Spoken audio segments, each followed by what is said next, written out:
Paid for by Marjan Philhour for Supervisor 2020. Financial disclosures are available at sfethics.org. Hi, everyone. Welcome. I'm Marjan Philhour, and I'm really excited to be here with Jenny Lamb today, who is not just a school board member on the San Francisco Board of Education, but also the education advisor to our mayor, Mayor London Breed. And she's a candidate in this crazy election cycle that we're all in right now. So I'm really excited that Jenny has taken the time today to answer some of our questions and talk about what it's like to be on the school board and what we can expect in the coming semester. So thank you. Thanks for joining us today, Jenny. Thanks for having me, Marjan. So let's just start on a very personal level. I know you have two school-age children who are attending San Francisco Public Schools. Like, how is your family adjusting and preparing for the upcoming semester, you know, going through this kind of strange summertime and preparing for the fall after what's happened in the spring? Yeah, I have two teenagers. I have a rising 11th grader and rising 8th grader. And so really, since we made the tough decision to close schools, my own children have been adapting like everyone else. And some of the planning that goes in is really about, first and foremost is, how are they adjusting, right? And they're going to have an opportunity to meet their new peers and classmates, but through virtual. And so that is going to be really key, is being able to have connection to their teachers, continue to have connection with their friends, and really a sense of what is the new school year with their new curriculum and what's going to be entail. We're also focusing on how are we going to keep our learning spaces where it's going to be conducive for each of them to have their own desk space. And I know that's something not just our families grappling with, but families across the city are also thinking about, where you have two working parents at home and children are also, so how do you really create that home space that allows for that learning? Yeah, no, I know so many families, ourselves included. I mean, there are spaces in our home that we never thought you could sit in, but that we're now sitting in. So yeah, I can definitely relate to that. So, living through this once in a lifetime pandemic, it's really the likes of which none of us has ever seen and our children have never seen. What's it like serving on the school board right now? Well, it is no surprise. It's been, intense, but such an honor and a privilege.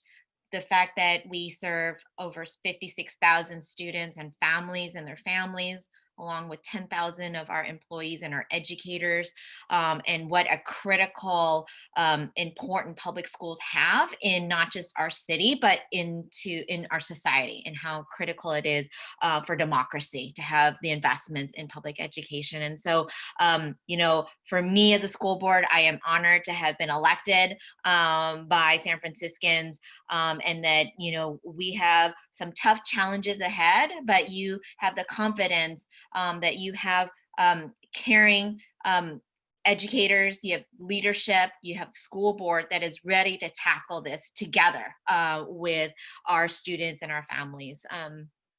And, we have some top issues that you can only imagine that are in the forefront for us. And I know we're going to talk a little bit about that. No, please. I mean, thank you for your leadership. I mean, I think both as a parent and a school board member, you bring such an important perspective to your position, with your kids in San Francisco Public Schools and also in your leadership role, not just on the school board, but also working in the mayor's office. So tell us, I mean, what are your top priorities right now? You certainly have a very important and holistic perspective based on the different hats that you wear, that are so kind of salient to what we're going through. So, talk to us a little bit about those top priorities for you.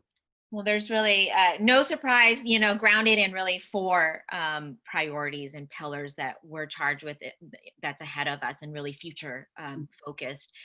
One is around our COVID response and really that emergency preparedness. How are we supporting our students, our families, and our educators to really, again, adapt to what we're all experiencing.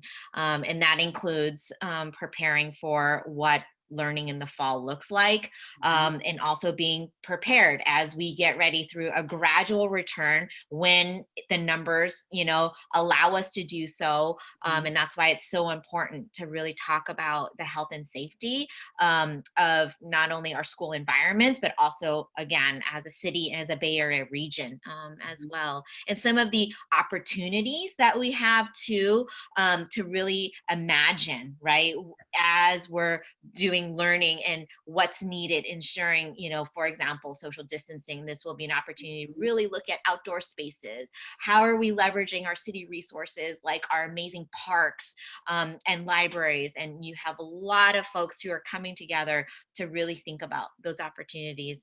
And then, of course, the social emotional support that's needed for our students. And these are really stressful and unprecedented times, and we want our students and families to know, and our educators, that we are there for them and that we're going to put together those supports.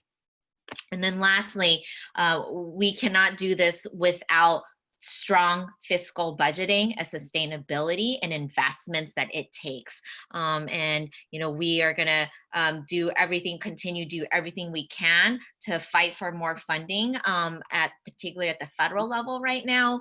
And I'll happy to dive into some more of the details of the work that's done locally as well in a bit. Yeah, no, okay, great. So like looking back at the spring semester, I mean, I think it was very jarring for so many of us to all of a sudden transition to distance learning, and then also making sure that we're protecting our most vulnerable students and their families through this process. And so what do you think the biggest lessons through that process in the spring semester were, and how has it contributed to your planning as a school board member for the fall semester? Yeah, thank you. I mean, at first, we went into emergency crisis response. Mhm, mhm, We knew that food insecurity and ensuring that our students and families had the food that was needed, necessary, as well as we launched distance learning, which we also did a gradual of distance learning because we learned from other school districts across the country when we saw that it moved too fast and yet they didn't have all the necessary infrastructure in place. And so top two for us was food security, as well as looking at digital divide and how important that was to get devices out, as well as internet access. So it's no accident that now the school district, has served over 1.5 million meals through our distribution sites. yeah. That is both at our school sites as well as community institution hubs that have been established.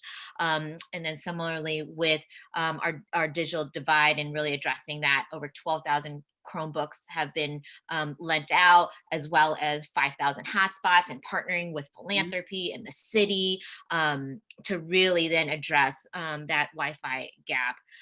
For the learnings, we've heard loud and clear Mhm. through the town halls, the numerous town halls, the thousands of respondents that we've gotten from surveys, and really appreciating our families and students and our educators participating in those inputs and feedback. What we've learned, we know that we need to be able to provide more greater supports for our educators as they transition their Mhm. teaching into a virtual space.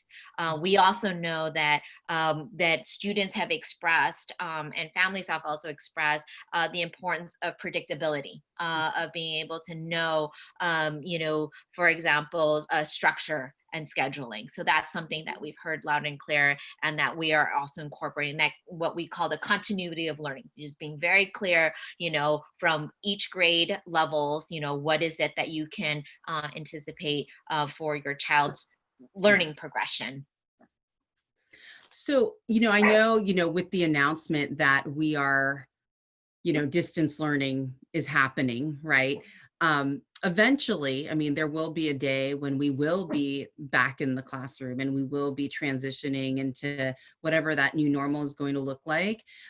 So what do you think would need to be in place to ensure the safety of teachers, of paraprofessionals, and children in our schools? Like, what do you anticipate those being when, in fact, we are ready to go back in person, which I understand is not something that's on the immediate horizon right now? Well, and that's why the planning has to happen simultaneously. It's really about three pathways that of development at the same time. One is again to really ensure that distance learning is fully, realized too, as we mentioned, right? So that our students are engaged with their learning, the educators have what they need in order for the implementation and instruction. The second is exactly to that point, like the opening plans, and really getting to the heart of that is really going to be ensuring that, similar to what the president of the State Board of Education, Linda Durno, has expressed, around testing and tracing, right? So how are we ensuring that we have testing and tracing in the city that specifically for our teachers or educators and families? Really then, how are we also ensuring health checks? And so that could also be, as recommended, could be done at home, so that we also have to inform and educate our families about what's needed around those health checks, and working with our nurses, for example, at our school sites, and our Department of Public Health.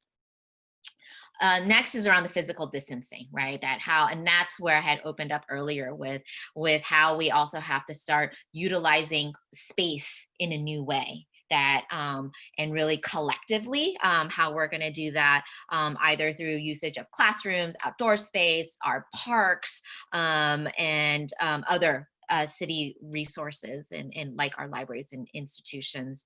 Mhm. And that we have to have enhanced hygiene and cleaning. And Right. so either that be more regular scheduled, as a classroom, something I'll be looking for, like especially for the littles, I call them the littles, Yeah. really having that structured time of hand washing, and so and keeping that hygiene, and then cleaning. And that's a big feat for this school district. I Mhm. believe we have about 4 million acres, or something of space, or and that's really goes into the logistical planning part. And then again, lastly, how are we really addressing that digital divide? and Mhm. and we've been very fortunate, to have the support of, philanthropy really rolling, also with the investments as well as the city partnership. So Mhm. lots, again, I just, am so proud of when we know when the San Franciscans get together, we can get things done. Right. Yeah. And I mean, especially in light of everything that's happening. And you touched on it previously. Like, could you talk about a little bit about like, there's so many different funding mechanisms, right? But you had touched a little bit upon like the federal government and what's really neat. I mean, we'd love to hear more about your thoughts on that. Absolutely. I mean, at this point, in order a huge missing piece of when we talk about how school districts, how our schools in San Francisco are embarking on a planning process for reopening along with our city, we need federal stimulus investments. We Mhm. cannot do this alone. And right now, before us, thanks to Leader Pelosi and the House of Representatives have passed a HEROES Act, and we need that leadership at the national level. That it has been estimated that we need $200 billion in order for our schools to open up safely. And so that is really a call to action right now. Mm-hmm. So this is all just very helpful. So thank you for sharing just, what you're seeing from where you're sitting. What are, just what are some resources that you think would be great for parents and families right now? I mean, there's so many different, there's just so many inputs, right? People are watching the news, they're reading the paper, they're talking to neighbors, and then there's social media. Like, what would you recommend, as things continue to be in flux? What would you recommend to families as far as staying connected? Well, we're just a couple weeks out from the start of the new academic year, August 17th. Mhm. If really encouraging connecting with your school site, with your principal, with your teachers, and their other families. And that's where I think we so dearly miss that day-to-day interaction. And that's where I think that's a first and foremost. Of course, this school district website is the Mhm. latest is updated there. The school board meets every other week. So very engaged, active, conversations, and policy making that's happening at the school board along with the superintendent. And one really key new resource that the school district launched is our family resource link.